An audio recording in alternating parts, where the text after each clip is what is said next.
¿Cuál era la labor del sacerdote? ¿Cómo Jesús es nuestro sacerdote?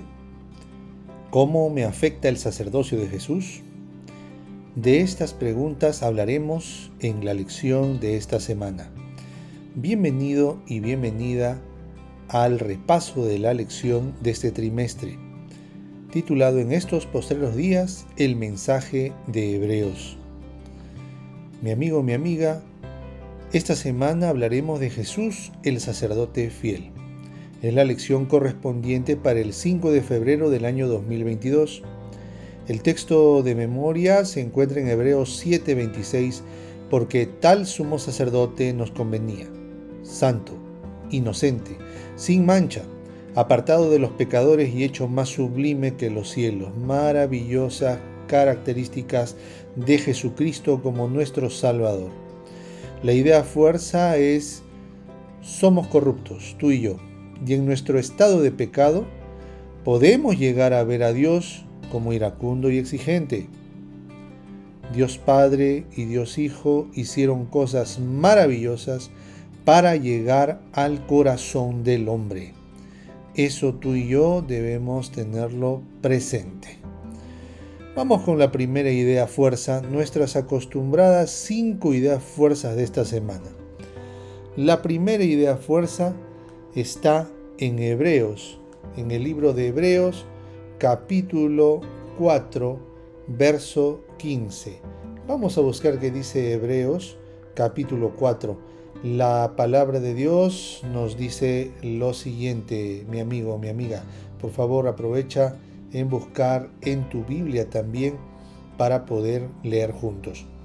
Dice así: porque no tenemos un sumo sacerdote que no pueda compadecerse de nuestras debilidades, sino uno que fue tentado en todo según nuestra semejanza, pero sin pecado. Un sacerdote tentado en todo según nuestra semejanza, pero ojo, sin pecado. Ahora, ¿qué dice el libro de Hebreos en el capítulo 5, en el versículo 3? Dice así: y por causa de ella debe ofrecer por los pecados, tanto por sí mismo como también por el pueblo. Que aquí me está diciendo que debe Jesús hacer sacrificio por su propio pecado y por el pueblo. Entonces habría una aparente contradicción. Sin embargo, vamos a leer lo que dice el mismo libro de Hebreos, en el capítulo 7. Hebreos, capítulo 7, por favor, busca en tu Biblia estos versículos que nos van a dar mayor luz, nos van a hacer entender mucho más esta escritura. Capítulo 7, verso 26 al 28, dice así: porque tal sumo sacerdote nos convenía, santo, inocente, sin mancha, apartado de los pecadores y hecho más sublime que los cielos, que no tiene necesidad cada día, como aquellos sumos sacerdotes, de ofrecer primero sacrificios por sus propios pecados y luego por los pecados del pueblo, porque esto lo hizo una vez para siempre, ofreciéndose a sí mismo. Porque la ley constituye sumos sacerdotes a débiles hombres, pero la palabra del juramento, posterior a la ley, al Hijo, hecho perfecto para siempre. Entonces, ¿qué nos está queriendo decir? ¿Dónde se podría creer que Jesús era pecador? Pues de ninguna manera. La Biblia no dice eso. Y Cristo, en los días de su carne, ofreciendo ruegos y súplicas con gran clamor y lágrimas, al que le podía librar de la muerte, fue oído a causa de su temor reverente. ¡Qué maravilla! Hebreos capítulo 5, verso 7. Jesús se enfrentó a la segunda muerte, mi hermano, mi hermana. No se enfrentó a la muerte que tú y yo podemos experimentar o que han experimentado algunos seres muy amados. Él se enfrentó a la muerte eterna. ¿Ok? Y Jesús, como Dios soberano, aprendió obediencia. Él, al que le obedecían todos, ahora aprendió a obedecer. ¿Obedecer qué? Obedecer el plan de salvación. Maravilla del amor de Dios, mi amigo, mi amiga, que Jesús se entregó a sí mismo por ti y por mí. Y esa ofrenda que Él debía dar por sí mismo, no es que debería darla por sí mismo por sus pecados, sino que Él mismo se dio a sí mismo como ofrenda por el pecado. ¿Me dejo entender? Él mismo se dio a sí mismo como el Cordero de Dios que quita el pecado del mundo. No se desliza la idea que Él fue pecador, por si acaso. Idea número 2. Jesús era semejante a Melquisedec. ¿Cómo Melquisedec? ¿Quién era Melquisedec? Según algunas fuentes judías, Melquisedec no era otro que Sem, el hijo de Noé. Sin embargo, esto no está totalmente afirmado. Simplemente se cree según esas fuentes. Pero Melquisedec en realidad en el Antiguo Testamento no se le conoce ni genealogía ni descendencia. Entonces, si no se le conocía ni linaje ni descendencia, así Jesús fue la voz del Padre en este mundo, así como Melquisedec lo fue en su época. Sin genealogía ni descendencia, Jesús, ojo, era único. Único. Tú dirás, pero Jesús descendía de David, Jesús descendía de ahí, ahí está la genealogía. No, es que no se está refiriendo, porque de Melquisedec también podría conocerse de algún modo. Pero sabes que no se trata de que sea el descendiente de algo de alguien, sino que era el orden. Es decir, Melquisedec un sacerdote y después de él no hubo sacerdocio. Antes de él no hubo sacerdocio, después de él no hubo sacerdocio. Igual, antes de Jesús no había un sacerdote como Jesús y después de Jesús no habrá un sacerdote como Jesús. Y esto se reafirma en la idea 3. Los sacerdotes eran mediadores imperfectos, pero el ministerio de Jesús fue la completa y plena intermediación, porque con su presencia en la tierra, mi amigo, mi amiga, quedó de lado la ley del sacerdocio y de los sacrificios. ¿Por qué? Porque Él fue el real sacerdote, el único. Hebreos capítulo 7, verso 11 al 16 dice, si pues la perfección fuera por el sacerdocio levítico, porque bajo él recibió el pueblo la ley, ¿qué necesidad habría aún de que se levantase otro sacerdote según el orden de Melquisedec, el cual no fue llamado según el orden de Aarón? Porque cambiado el sacerdocio, necesario es que haya también cambio de ley.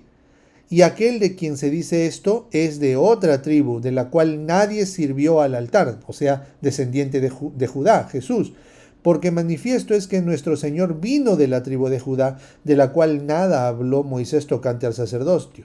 Y esto es aún más manifiesto si a semejanza de Melquisedec se levanta un sacerdote distinto, un sacerdocio diferente, no constituido conforme a la ley del mandamiento acerca de la descendencia, sino según el poder de una vida indestructible. Entonces tenemos a un sacerdote como un sacerdocio como el de Melquisedec, diferente al levítico. Y entonces aparece Jesús con un sacerdocio como el de Melquisedec, diferente al levítico, pero el sacerdocio de Jesús indestructible, porque Jesús es eterno. Y ahora tenemos que el ministerio de Jesús es eterno, idea número 4. Es decir, perdona, convierte, nos ayuda y Él es eterno y nos ayuda por la eternidad. Hebreos capítulo 7, verso 22. Por tanto, Jesús es hecho fiador de un mejor pacto. Jesús es el sacerdote y la garantía eterna. ¿Y por qué es un mejor pacto? Porque el primer pacto fue dado a seres finitos que morían, pero este segundo pacto, este pacto es mejor porque nuestro garante es eterno, nuestra garantía radica en Jesús, quien es nuestro eterno Salvador. Nos salvará si somos leales a su pacto. Quinta y última idea, fuerza. Hebreos capítulo 7, verso 26, porque tal sumo sacerdote nos convenía, santo, inocente, sin mancha, apartado de los pecadores y hecho más sublime de los cielos. Debido a estas características, que Jesús es santo, único, es inocente, es sin mancha, es apartado de los pecadores y hecho más sublime que los cielos, es decir, llevado más allá de esta tierra, debido a ello es nuestro Salvador y podemos reflejar su carácter. Esto no es perfeccionismo, querido, querida. Esto es que nosotros, tú y yo, podemos pecar, porque 7 veces cae el justo y puede puede levantarse. Y hijitos míos, estas cosas os escribo para que no pequéis. Y si alguno hubiere pecado, abogado tenemos para con el Padre, a Jesucristo el justo. Es decir, Jesús, aunque caigamos, nos perdona, porque es nuestro amante Salvador, nuestro fiel sumo sacerdote, nuestro intercesor. Vamos a resumir estas 5 ideas. Primero, Jesús se enfrentó a la segunda muerte. Él es el Cordero de Dios que quita el pecado del mundo. Por su llaga fuimos nosotros curados. Él es el Cordero, el gran sacrificio. Jesús, sumo sacerdote según el orden de Melquisedec. Es decir, Jesucristo con un sacerdocio diferente al levítico, así como Melquisedec tuvo un sacerdocio diferente al levítico, Jesús tiene un sacerdocio perfecto diferente al levítico. En Jesús se cumplieron las leyes de los sacrificios, es decir, con la muerte de Jesucristo se puso fin. ¿A qué? Se puso fin, pues, a la ley que decía que teníamos que matar un carnero todos los días, mañana y tarde. ¿Por qué? Porque el Cordero de Dios que quita el pecado del mundo ya murió. Entonces, al ser Él el Cordero, el sacrificio, pues entonces, y murió, pues se terminó, se canceló la ley de los sacrificios. Luego tenemos que Jesús es nuestra garantía eterna. ¿Por qué? Porque si Jesús murió y resucitó y fue llevado al cielo, entonces Él es nuestro Dios hombre, es decir, Él es nuestro sacerdote perfecto, el que nos comprende, aunque sin pecado. ¿Para qué? Para inspirarnos. ¿A qué? A estar más cerca de Él, a seguirle, y está dispuesto a ayudarnos porque simpatiza con nuestros dolores, con nuestras debilidades, simpatiza a Él. ¿Por qué? Porque fue hecho hombre. Pero como Él es sin pecado, Él es nuestro intercesor, nuestro hermano mayor, el que nos rescata. Y luego tenemos que Jesús es nuestro Salvador y modelo. Es decir, Él nos enseñó a vivir como debíamos vivir. ¿Okay? Él nos enseñó a estar cerca de Él. Él nos enseñó a cómo debemos habitar en la presencia del Todopoderoso. Bien, mis amigos, mis amigas, la carta a los Hebreos y a nosotros fue la primera lección. Sé firme en las pruebas. El mensaje de Hebreos, Jesús es de quien debes esperar. La tercera semana, Jesús el Hijo prometido, Jesús es el Mesías. Luego tenemos la cuarta semana, Jesús nuestro hermano fiel, Jesús es tu pariente más cercano y tu vengador, tu redentor y tu vengador. Jesús es el dador de descanso, fue la quinta lección, quinta semana. Tienes la oportunidad de acercarte a Dios para experimentar un pedacito de cielo a tu alrededor. Y esta semana Jesús el sacerdote fiel, Él es nuestra garantía eterna de que Él cumplirá con nuestra redención y nuestra salvación. Mi querido amigo, mi querida amiga, la semana pasada estudiamos la verdad presente en Deuteronomio, el trimestre pasado, y ahí encontramos que hay un pacto perpetuo. En este trimestre estamos estudiando el mensaje a los hebreos. Jesús es nuestra esperanza. El pacto perpetuo se solidifica, se hace fiel para nuestro favor en Jesús. El pacto se cumple por Jesús, en Jesús y a través de Jesús. Gracias por haberme acompañado hasta este momento. Gracias por haberte quedado hasta el final. Valoro tu visita, valoro que estés conmigo. Cuídate, que Dios te cuide, que Dios te bendiga. Vamos a orar en estos momentos. Querido Señor, gracias por tu hija y por tu hijo que ven este video. Te ruego que sea para su edificación espiritual. Ayúdale, Señor, por favor. Líbrala del mal. Sosténlo en los momentos de adversidad y abrázale con tu espíritu, Señor.